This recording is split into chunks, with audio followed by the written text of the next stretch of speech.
بسم الله الرحمن الرحيم.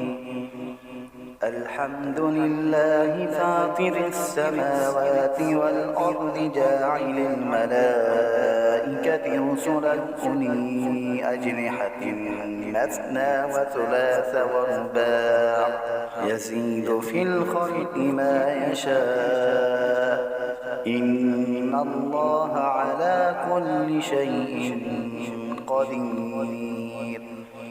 ما يفتح الله للناس من رحمة فلا ممسك لها وما يمسك فلا مرسل له من بعده وهو العزيز الحكيم.